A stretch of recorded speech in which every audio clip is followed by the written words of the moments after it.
Hi everybody, I will do a quick screencast for you about resonance structures and delocalized electrons. Okay, so this is about resonance structures. We've looked at when you have expanded valences and when you have incomplete octets and things like that. So resonance structures are what you actually draw. And what is demonstrated in the concept is delocalized electrons. Okay, delocalized electrons, which means that the electrons, as suggested by the term, the electrons don't stay in one place. They kind of move around, and ultimately this is a result of what they call molecular orbitals being formed in a molecule or a polyatomic ion, as opposed to atomic orbitals, which we see in just atoms. So probably our keystone example here will be O3, which is called ozone.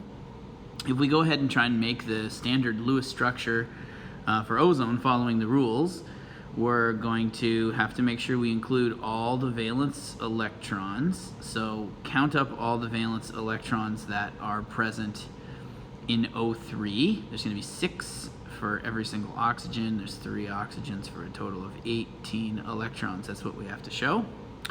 So we'll start by the standard play of putting one bond between each, and now we're going to have to account for 14 extra electrons, so those will be lone pairs. So what we'll see is if we start to distribute the lone pairs around, 1, 2, 3, 4, 5, 6, 7, we come up to this realization that we won't be able to satisfy the octet rule for each one of those oxygens by just trying to even out those 7 lone pairs as best we can. And you'll see that one way or the other, you're going to end up with one of those oxygens having only 6 electrons in its valence when it should have 8. So how do we fix this? What do we do about this problem? We ultimately can't have it this way, right? So what we do instead is we say, let's put a lone pair here and put 3 lone pairs over here, 2 lone pairs over there, and now we've got 16 electrons. Where does the 18th pair go? It goes in between, okay? So that's a more accurate Lewis structure. Now the issue that is outstanding at this point is that who says this second bond pair of electrons goes between those 2 oxygens there, as opposed to going between these 2 oxygens right here? Like, why does it go in one place and not the other? Start a new slide here, and I'll show you how we represent the fact that we really don't know for sure where to put that double bond. And actually, if we reflect reality, there is no double bond. In reality, we have what we call a resonance structure. It's an equal likelihood of these 2 structures existing on paper, and in reality, it's an equal likelihood of those 2 structures. And so there is actually one structure where, rather than having an alternating single and double bond in each of those respective positions, what we actually see is that both of the bonds have the same strength, the same bond strength, and they both have the same bond length. Okay, so no matter how we look at it, both of these bonds actually end up having the same strength and the same length, and that strength and length is something more akin to what we would call a 1.5 bond rather than a single bond or a double bond. It's more like a 1.5 bond. So it's a bond that is stronger than a single bond but weaker than a double bond. It's also shorter than a single bond but longer than a double bond. And so what's actually going on is that these electrons you can think of them as delocalized. They end up kind of randomly switching places all the time, and they kind of end up just somewhere in the mix between these two positions. And so ultimately there's like 6 electrons split between those two locations, and that's why we end up saying it's more like a 1.5 bond. What we've drawn are resonance structures, and what is demonstrated is delocalized electrons. A further example of electron delocalization can be found in the structure for carbonate. Okay, so if we draw the structure of carbonate, and we start with the standard practice of making Lewis structures, which is saying how many valence electrons do we have to work with, and thus do we have to represent in our structure. So we start counting them up. For carbon, carbon has 4 valence electrons. For oxygen, oxygen has 6. There are 3 of them for 18. So now that's a total of 18 plus 4, which is 22. Then we must not also forget to include that extra 2, okay? So we're also going to have 2 more electrons in the mix that we have to account for, because this is a polyatomic ion. So the grand total is going to be 24 electrons we have to put in the structure. So here we go. Let's put that structure together with 24 electrons. We're going to start by surrounding the carbon central atom with oxygens. Don't forget to put the square bracket around the whole thing. That's what you do when it's a polyatomic ion. Now we have to just plug in the lone pairs. So we've got 24 minus 6, that means 18 lone pair electrons, or 9 lone pairs that we have to represent, okay? So if we go ahead and put in those 9 lone pairs, seems pretty logical. Then we're going to stick them around the oxygens, like that. Issue. What is the issue here?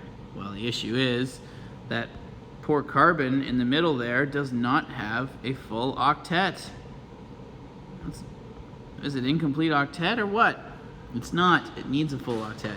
So that means we have to actually take one of those lone pairs and transfer it into a bond pair. So let me fix this thing up. It's not going to be like this. It's actually, we're going to take, let's say, this lone pair right here and turn it into a bond pair. So redraw this, put a bond pair there, put in all those extra lone pairs, boop, boop, boop, boop, boop, boop, boop, boop. And there we have the more accurate structure, okay? Now, how do we know? We once again encounter the same issue we had before. How do we know that the double bond goes here rather than going in this position or that position? Well, the answer is we don't know. And the answer is it kind of exists in all 3 positions at the same time. So we're going to make sure we realize that one's incorrect up there.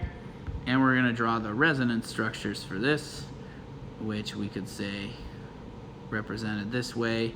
Kind of simultaneously, those electrons can exist in all places.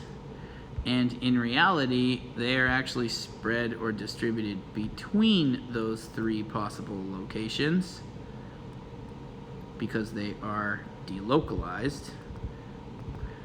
And then just like we did with the other structure for ozone, I'm kind of running out of space there, but you get the idea.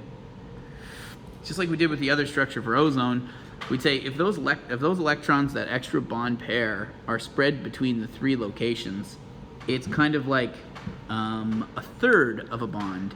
So what we see in the structure of the carbonate ion is that actually every single one of these 3 bonds are the same length, and they are the same strength, and that length and strength is best described as a 1.3 bond, or a 1 1/3 bond, I guess, to be slightly more accurate, okay?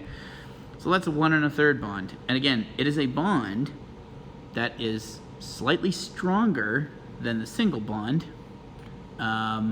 yet weaker than the double bond. It's also shorter than the single bond, but longer than the double bond.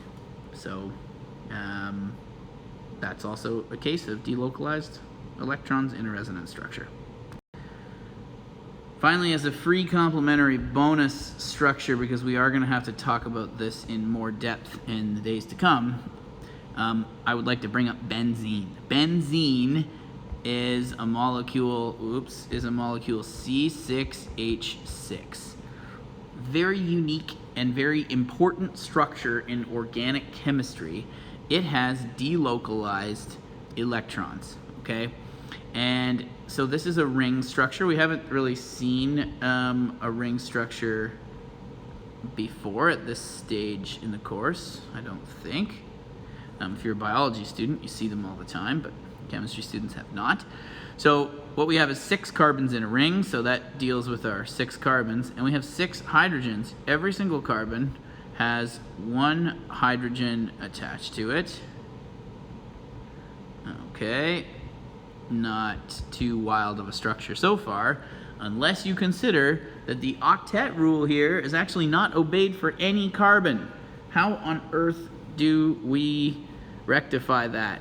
Well, you could do the whole deal, count up all the valence electrons you need to show, and you'd see that we are short of 6 electrons actually in total. And where they go is they go in as alternating double bonds. So one goes here, one goes there, one goes there. Okay? An alternate way to write this is, of course, putting that double bond over in that position, that double bond over in that position, and that double bond over in that position. But of course, guess what? They don't necessarily exist in one place or the other. They exist in both places at the same time. Every single carbon-carbon bond in this structure is essentially a 1.5 bond. Okay? And of course, this is also delocalized electrons in the benzene ring. You can really save a lot of time, effort, and ink by just representing benzene like this. A 6-member ring with a circle like that, okay? Or alternatively, with a slightly more effort, you just put it in like that, or you show its resonance structures like this.